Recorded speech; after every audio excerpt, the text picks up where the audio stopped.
Magandang araw sa lahat and welcome back to the JC Katarang Vlogs. So andito at nagbabalik na naman tayo sa another travel vlog from this channel. So hulaan nyo kung saan tayo pupunta ngayon. So bali bibigyan ko kayo ng clue. So sa kaliwa natin is yung Terra Alta.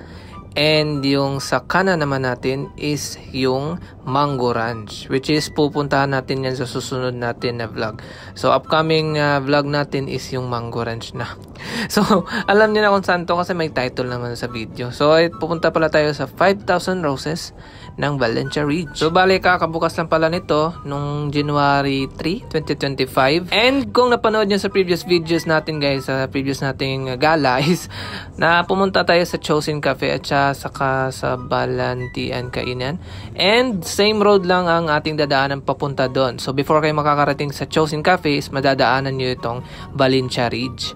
So ito rin yung daanan natin papunta doon sa Prayer Mountain. Hindi talaga doon pero same lang, Palimpinon Road. Galing kayong Dumaguete, dadaan kayo ng Palimpinon Road, Pulang Bato, tas Kaijukan. Tas pagkatapos niyan, ayun na, Malaonay, Valencia na. So hindi talaga kayo masisiro pag pupunta kayo dito guys. Ang dami yung pwedeng galaan dito. Nandito rin yung Red Rock Hot Spring, Red Rock Falls, yung umuusok na bundok, kung dadaanan natin maya maya.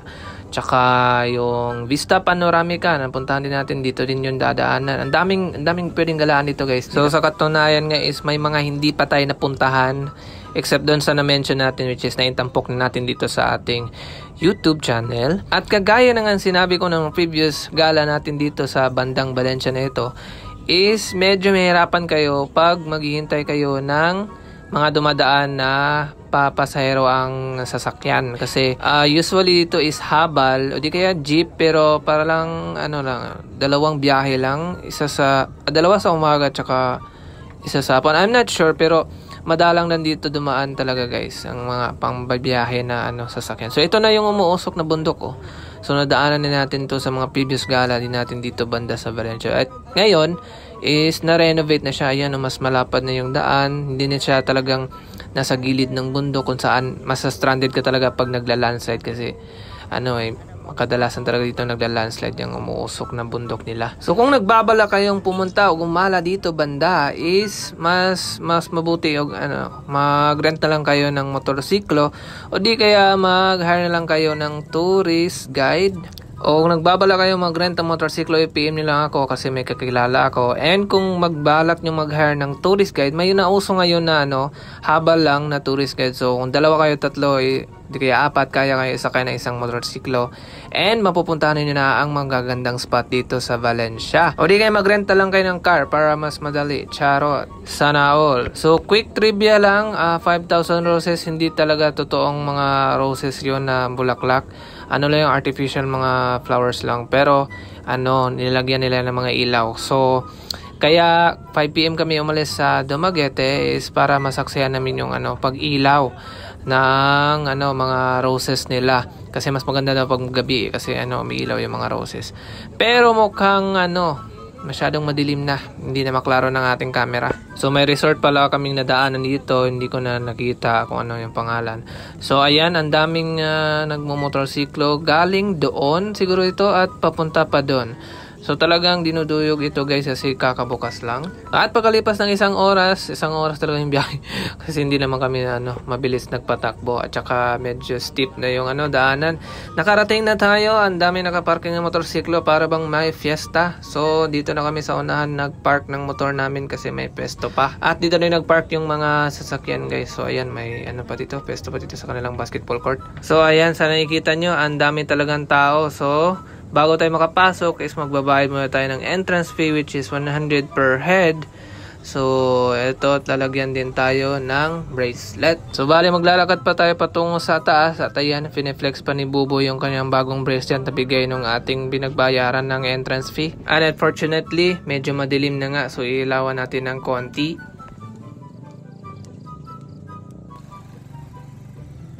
So bale sementado naman yung daan pero hindi na pinapatuloy yung mga motorsiklo. Yung mga pinapatuloy is parang nagtatrabaho sila dyan o di kaya VIP. At ayan, nakarating na tayo sa itaas at ang daming tao at hindi pa pinailawan kasi brownout pala. Sabi nung isa is nasira daw yung breaker. Pero I'm not sure, baka magawa na nila ng paraan nito maya-maya. So ayan, ang dami talagang tao. Yan yung nila, mga bulaklak nila. So ang dami talagang tao naghihintay para pailawan ito. At pagkalipas ng ilang minuto ay umilaw din naman sa itaas. Pero sa baba hindi pa, patriling talaga ito. So ayan, hindi pa may ilaw sa baba. So dito muna natatambay sa itaas. At sa nakikita nyo is may pool sila dito pero hindi pa siya full. Mababaw pa yung tubig. So dito muna natatambay bago pa ilawan nila yung mga roses. So pagkailaw ay bumaba na kami. At ito yung entrance sa nila, pinaka viewing deck nila sa itaas. May malaki din bulaklak kung saan iilaw yan pag may dumana yan. Ayun pitin. So may mga upuan din dito kung saan pwede maglaro ang mga anak nyo, at saka may binibenta din sila ditong ice cream. So pagkailaw ng mga bulaklak nila is bumaba na tayo at nandito tayo sa kanilang isa pang viewing deck kung saan sa ilalim. At may malaki silang motorsiklo. At may mga dome sila dito at mga camping tent kung saan pwede kayo mag-overnight, but I'm not sure kung open na ba for overnight at this moment. Baka dine-develop pa rin nila. So ayan yung ganda-ganda ng mga ilaw. So bale may naka-ready ditong 3 tent tsaka 2 dome. And pwede din kayo magdala ng inyong sariling tent. Not sure lang kung magkano ang bayad sa overnight dito, guys. So ngayon is check out muna natin yung 5,000 roses nila.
So pagkatapos namin mag-picture-picture and maglakad-lakad sa palibot ng 5,000 roses, is sulit din naman yung binayad natin at paghihintay. Ayan, may drone pa paghihintay kasi nag-burn out o di kaya hindi pa pinailawan pagdating natin. At so ngayon is uuwi na kami, dala-dala ang aming alaala dito sa 5,000 roses o di kaya babalik pa kami sa susunod. At baka sakaling may mga maigdagdag silang improvement sa lugar na ito o di kaya mag-overnight tayo. At sana nakikita nyo kahit madilim na, gabi na, is marami pa rin ang dumadayo dito.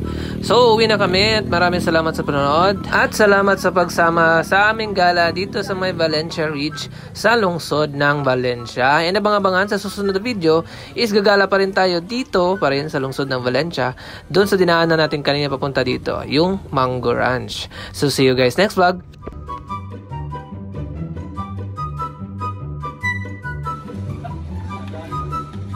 10 centimeters.